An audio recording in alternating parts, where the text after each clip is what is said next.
So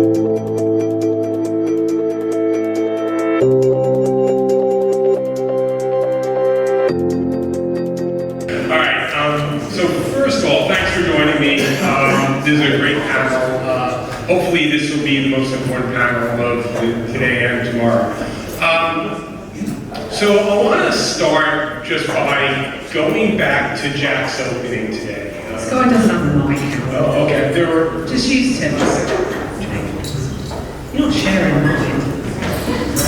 All right. So let's go back to what we heard from Jack earlier, which that painted, I think, a really scary vision where, at the end of the day, the people spending money, the advertiser, really don't have any idea what's going on. The world is changing quickly, and they're not spending any time thinking about it. And look, I think if we're honest with ourselves, research has played a role in, sort of creating that situation. So why don't you first comment on what you heard from Jack, and maybe how you think what your companies are doing are going to help fix some of that problem. Julian, why don't you start? Sure. So Julian Zilberbrand, ViacomCBS. Well, let's start with the factor that a lot of what Jack said is true, right? There is a general lack of best word for you to use, willingness to understand about what's going on, because ultimately that's not 100% your level of accountability on the buy side. I don't know how many people are on the buy side here. I spent about 12 years on the buy side, so I have some kind of understanding of this. And so that's not necessarily what your accountability is. And so there isn't necessarily as much investment in understanding what works. And frankly, you're not, at least on the agency side, you're not provided the full level of information to actually get to that point to begin with. So there is a general lack of sharing of information that happens across the board, and I'm sure we'll talk about that when we get to any levels of attribution, things of that nature. But that scenario where you are hoarding levels of information, therefore not sharing it with your agency partner is then not sharing it with their publisher, well, that makes it very, very hard to operate on an ROI basis. Yeah. Joe, what do you think?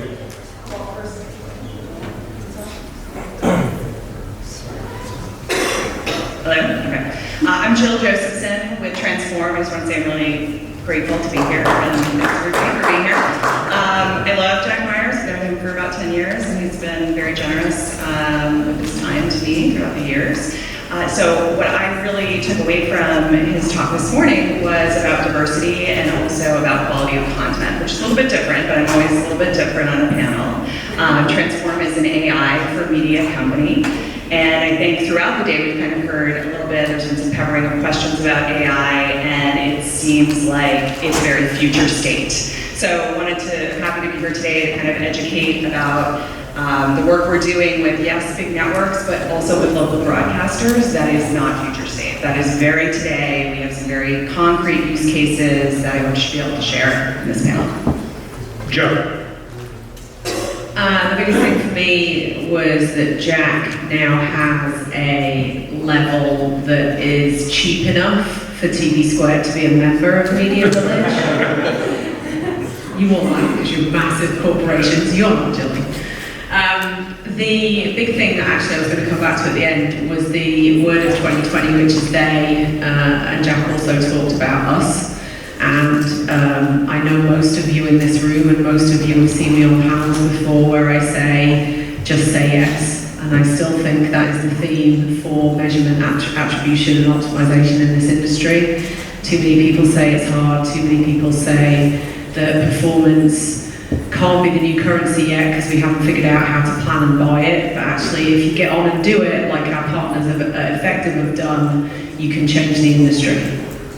Steve. Regrettably, I wasn't here this morning. I was tending to my last napkin duties across the street. But from the theme of what I'm hearing, my window on the world out there is that the agencies are still stuck in a mode of doing business the way they've done business. They're in business to post, and at the end of the day, people are advertising on our air, your air, not to post. They are advertising to move product off the shelf and cars off the lots. And I think the degree to which we can use measurement, whether it's linear measurement, digital measurement, cross-platform measurement, attribution, to worry less about hitting the numbers number that looks good on the spreadsheet instead of moving more product this quarter versus a year ago, I think the industry would be much better off. And I think money will come flowing back into linear, and even digital linear versus the more traditional digital platforms out there. So one of the things, I hate the word measure. We're not, and because I think one of the problems is, and Steve, you sort of hit on this a little bit, measurement sort of brings us back to a world where all research did was create estimates, and inform the selling process to let the transaction between buyer and seller happen, and then at the end of the day, go back and count did you get the GRPs and CPMs. And what each of you guys do just blows the shit out of that, like, view of scope. And to your point, Steve, it doesn't speak to marketing. The GRP is not a measure of marketing effectiveness. And look, one of the things, and I don't think there's anybody from Nielsen in the room, is there? But one of the ills we face as an industry is how much money is still spent with Nielsen on traditional measurement driving currency transactions. I don't think I agree with you. So we can quote that as a part of the thing. Yeah, but I mean, there's a reason why that happens, right? It's not simply because people are just comfortable. Yes, partially it. But how are people compensated? You are compensated if you are a brand marketer, potentially by the number of GRPs. So you know what you're not going to do? I'm not going to switch models. I disagree with that. None of my direct consumer brands ever talk to me about D2C is a whole different world. GRPs, but none of my regular That's because they brands can't afford either. TV. Not true. Peloton can't afford TV. Peloton. Okay, but big brands that are digitally native, that are looking and realizing that TV is the only way they scale, are going to fundamentally change the way we talk about measurement, optimization in this industry, because they've never ever picked up the phone and said anything to me about a GRP. All they care about is business outcomes, more sales, more conversions. Is Peloton buying DR? I'm not allowed to discuss what Peloton's buying, but I would actually mostly D2Cs are, at least today. they're not buying DR inventory. They're out. Nope. I'll take that one off. That's fine. All right, so then one of the questions I was going to ask Jack earlier is, so an agency like Verizon announced an initiative, I guess a sub-agency called BIC, which is not based on transactions and how much money you move, it's based on outcomes. Is that real? As you guys think about doing businesses with companies like that, are you seeing the agency advertiser side react better to what Joe's described? Steve, what? I'm seeing certainly on the sell side, them moving towards metrics and methodologies that allow them to demonstrate the effectiveness and the efficacy of the data they're providing to the agencies. I think the agencies still are stuck in a model where they are supporting long-standing business processes and infrastructures.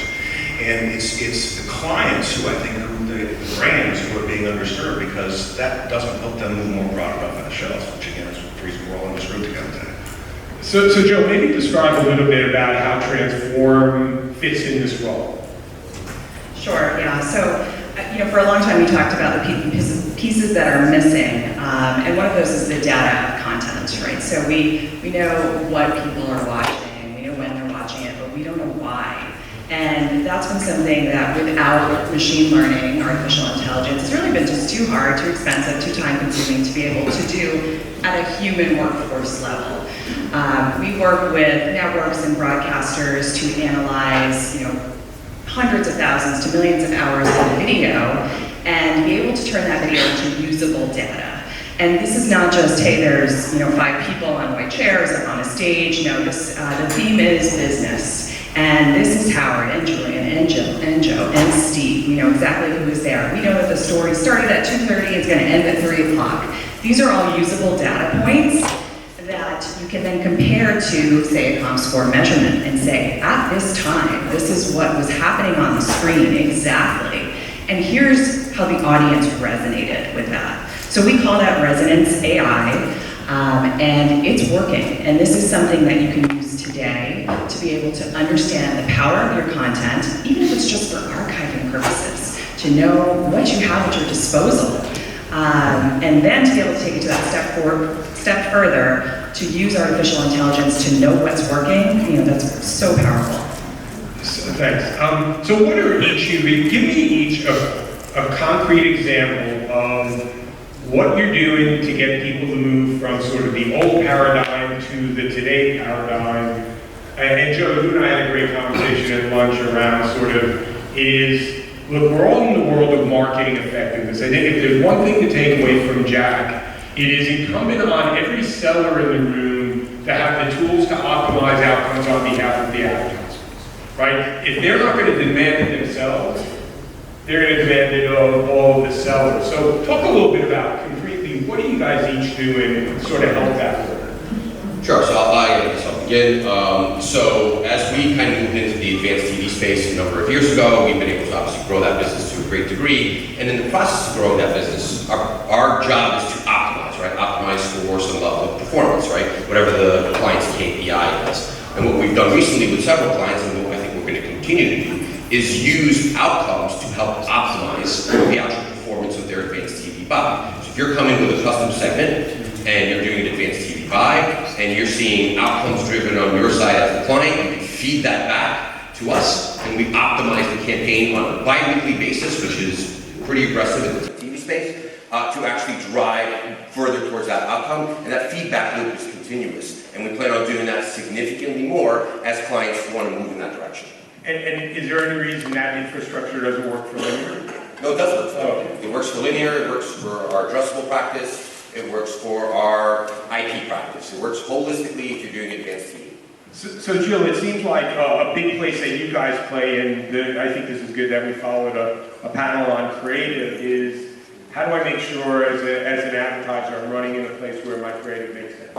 Exactly, and not even just in the right type of creative, but the right spot in the right type of creative, and being able to have insight ahead of time to that, and then be able to deliver more efficiently, faster. That's the future. That's the future of advertising.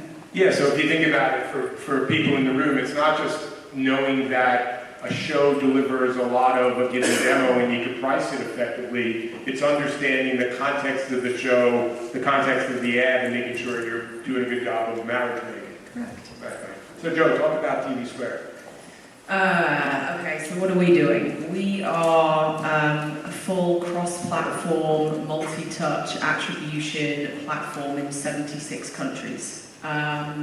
What we're doing is we focused on adding OTT CTV to our already thousands of advertisers that are using us to measure linear and optimize linear. What does that mean? That means that they can now answer the incremental reach question, which is, which audience did I reach as a result of doing CTV? And did that member of the audience take an action? So outside of linear, what our advertisers are expecting from us is full cross-platform, multi-touch in every country. So we have brands that are with us in 30 countries around the world. We have a Japanese version of the portal, a German version. But it really has been the tidal wave, and I'm sure Steve's going to say this as well, the digital tidal wave that has hit us, where we've got linearists who want to try OTT and want to understand what the incremental activation of doing that was, and then we've got our digital natives who are OTT happy that want to try linear to get reach. So what we're bringing them is reach, frequency, full attribution, and an ability to optimize their inventory off the back of that. Steve, what's going on at Comscore? So one of the things that we're doing, we've been doing it for quite a while, is taking our linear footprint of around 30 million homes in the U.S. and our digital footprint of around 500 million devices, and we're matching at a household level behaviors. Now it's all completely anonymous, privacy compliant, GDPR compliant, California initiative compliant, all of that. But if we can, and this has been, Howard knows, this has been my mantra for 25 years, is I'm turning 57 next week, so I guess I'm not going to be buying any more cars. It's ridiculous. That's not even worth it. But the point is that I'm not in the demo anymore. And it's crazy, it's nuts. And so what we're trying to do with our stations and our networks and our agencies and our brands is to say, if we're still going to be somewhat stuck in the rut, and I'll call it a rut, of age-sex targeting, okay, let's not make that the sole focus here. Let's go towards, if I'm going to make it easy. If I'm WPLG here in Miami, and I'm number 1 at 6 p.m., and I'm delivering this many homes, and I'm not picking on PLG, they're a beautiful client of ours, but their concentration of Audi purchasers in the market is there. The number 3 station may have that many homes, but their concentration is here. It's a far more effective, far more efficient buy. And so we're trying to make linear, and how I spend most of my days, make linear behave as targetedly as digital can be, and therefore pulling more dollars again back into the local. And it's that TV is content and distribution. We do talk still about linear digital, and it's like, it's not. It's content, it's distribution, it's video, and more people are watching than ever before, and this is the biggest opportunity we've ever had. So then why, and Steve, maybe, as the research vendor on the panel, why have, as an industry, why haven't we killed age-sex demographics? I mean, you guys have had Vantage for 6 years. You have great case studies. OpenAP has great case studies about why buying age-sex demographics. Steve's going to buy probably the most expensive car in his lifetime the next time you walk through. Steve, I have some programming for you. Don't worry about it. I got you. So let's get a little serious about, would Comscore at any point in the next 2 years stop publishing demos and only publish audio? I don't think we're in a position to do that. I think we have to support what the industry wants to buy, but I think to answer your question you started out with, it's because the agencies aren't, to Julian's point, the agencies aren't compensated like that. They're not graded on that. And what needs to change is the brands, the CMOs and the CFOs of the brands to say, you're going to change the way you're doing business, or we'll look for an agency that is doing what we need to do to move more product. And I think we're moving towards that. They are. And they are. They're beginning to know. We have brands that use performance outcomes to in-house. Okay, wait, so I'm paying my agency 10%. Why am I doing that? When I can use data and analytics to drive a decision. And I think that the marketers, the ones with the money, are going to be the ones that help us change the behavior of the industry. But I still think that's tangential. It's not primary yet, and I think it will be primary. It represents, unfortunately, a small portion of how things are traded, right? And ultimately, it comes down to some degree of changing of the guard. Yes. To some degree, I think more confidence in, we don't want to say measurement, but fuck it, it comes down to having better measurement solutions. And ultimately, it comes down to being able to then track back and do things in real time, not post-campaign. It's great that I can see something after it's ran. I need to see it in market. Yeah, I think for both, making great creative to delivering on it, things need to be faster. And that is something that is very clear and everybody knows. And without relying on some sort of machine learning, we just can't get there. It's just not possible. So do we, look, it scares me that we're still struggling as an industry to do this stuff at scale. I'm lucky I'm close to retiring. Someday I'll retire before you guys. But thanks, Howard. Well, it's your call. Thanks for the support. I spent 40 years trying to fix this thing. I'm sort of a little out of gas. But no, I'm actually not. But do we need to take, sneak into the procurement officer's office and take her 40-year history of age-sex demographics, CPM trackings, and put whiteout on it and put the last 10 years of audience tracking as a way to sort of say, hey, it's a new world, it's safe, don't worry, we have great data. I don't think it's the procurement officer. Okay. I think it's the CEO. Right? The CEO has to hold the marketing lead accountable, marketing lead has to hold their people accountable, and it has to stem and go down from that. Procurement people, at least from my experience, tend to go for what am I getting the best of it. That's very different. This is rare because I'm actually agreeing with Julian. Sweet. But winning at like a babe. Referee here. Yeah, Jill, stay right where you are.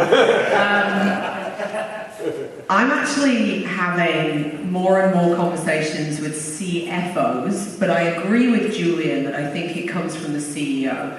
And the conversation is, Joe, I don't want to spend another 10 million. And I say to them, well, why should you spend another 10 million?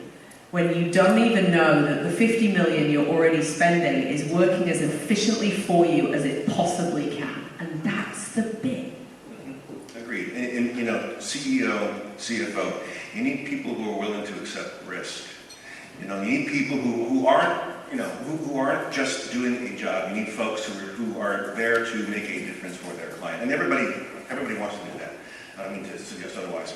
But you need folks in positions of power and authority with decision-making at a senior executive level who say, this is how we're going to change, and you're responsible for the change and make it happen. And that's not happening quickly enough. Yeah, and one of the things I was gonna ask Jack this morning, I don't know if Jack's still in the room, but is a question about who's brave enough to make really radical changes, because it's required on the advertiser side, but it is also required on the media company side, right? Absolutely. You know, someone's got to find a way to take half of the commercial clutter on TV out, and do that without, you know, damaging people's revenue. Sure. Look, it's a complicated scenario, right? At the end of the day, I think that the industry has to be in unison about going across this, and it has to start. You know, I don't want to call the trade companies out, but it start at the AMA and the 4As and so on. Those conversations have to go on. But fundamentally, again, I think that we have to come back to, like, are people confident with the measurement systems available in order to change the model? Because people are held accountable to that, both financially and professionally. And I would add, just taking it down to like the local level. We work with a lot of local broadcasters, and they know the local news model is going to have to change, that you're getting your news all day long, and your bread and butter content of local news, you know, this format is not going to last going into the future. Everybody knows it, and how do you change it? And how do you not alienate your core audiences today? And you know, I think we've been able to give solutions that they can kind of weave into their current workflow, make changes, test, say, different talents or different formats or different types of content that they're creating to start to change the model. And not do it like, okay, we're going to totally overhaul, we're going to spend millions of dollars and do this right away. No, we're going to do it slowly over time, and we're going to get immediate feedback from our audiences to, do they like this? Is this resonating with them? And you know, I think then that could be scaled up right to the network level as well. Look, as we sit up here in our white chairs, it's easier for us to talk about agencies and brands changing the way they do business than to actually do it. You know, we've taken the risk by doing what we do for a living, but not everybody out there is like that. And so, you know, what you're finding, what Julian's finding is those partners who are willing to accept the risk, start small, grow big, and that's what we've done at Comscore over the last 10 years. Yeah, and I wonder, you know, to what extent is, you know, the ANA at their Masters of Marketing conference loves to put up on stage CMOs who have done the latest TikTok integration, Sure. right? Nobody's ever on stage for having redefined with Joe the way they're executing media and driving tremendous. Well, look, I'll say as somebody who lives in the data world, you know, and because I spent some time in agencies, I feel bad that agencies are taking a hit here. The agencies have to be, the clients have to hold the agencies accountable, right? It starts at the client. But beyond that, we have to look at the reality that in order for some of this change to happen, it requires commitment of systems and information and data, and knowing how to use your data, how to gather your data. Clients need to kind of enhance what they're doing, CDP systems, you know, instead of a DMP. Moving in a direction where you understand how to use data. Using data on television is not as simple as it seems. It's not a quick 2-second thing. It's not digital. You're not taking something from a DSP and pushing it out to a banner ad. That's a very different thing. The clients need to understand that it's available to them, how to do it, and how to execute that. So we have 5 minutes left. I want to get to 2 other things. So, I mean, look, one of the things, and we do have to cut the agencies and the advertisers some slack because this is hard, right? The media industry, consumer consumption, marketing effectiveness, it's never been more complex than it is today. And next year it's going to be worse. As you guys think about the clients you interact with, what is the one big misconception they have that you wish you could drill into their brain know that's not true, where it could sort of escalate what each of you guys are going to try and do? Steve, why don't you start? The biggest misconception, and there's a bunch of them, in my view there's a bunch of them, but the biggest one, my daily one is that measurement, linear audience measurement, us or Nielsen, it's the same stuff. You know, it's just, you have more homes Comscore, but it's not. It's really not. And that has been a long-term process of mine to try to compel the industry to understand that you can't measure linear, you can't measure digital anymore with the foundation of a small sample. And that's my daily. Okay, great. Let's go on, Joe. My daily is that this is a future state. And people talk about it like this is something we need in the future. Todd Hauser, Melanie Hamilton, we have 700 clients on from Comcast already on the platform. NBC Universal, regional sports networks, one platform by Linda Yaccarino, Ampersand just announced, and platform. They're a client of ours too. There are people doing this at scale and making money off it. And it really is that like future state. No, it's happening today. 76 countries, brands are doing this, agencies are doing this, media broadcasts are doing it globally, and you just have to take that first step. Joe. You know, I would say that using AI and machine learning is not a priority. That, yeah, this is really cool, and I really want to talk to you, and I want to learn about this, and know how I can solve my problems I have, but I've got these 18 fires I have to put out, so this just isn't my priority right now. This is the priority. This is moving the industry forward, and you have to carve time out to think about it, and to start to talk. And, you know, I would encourage you, if there's challenges in your organization, whether you're a broadcaster or you're a tech company or a platform, that you're having problem solving, you think, you know, I think that machine learning could help, come talk to us and like, let's figure it out. Let's find the solutions together.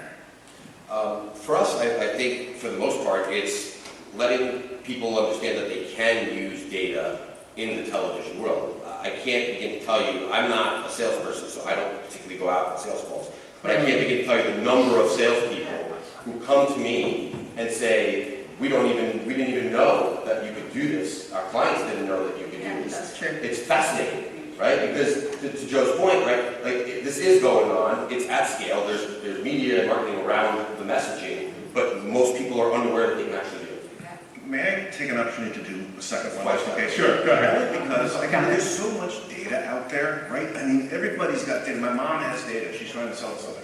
Yeah. But the prioritization of resources against being, to your point, being able to understand, to digest, and to make sense, and call BS on data that's not real. It blows my mind that there is not more investment against people understand how to work with and validate data.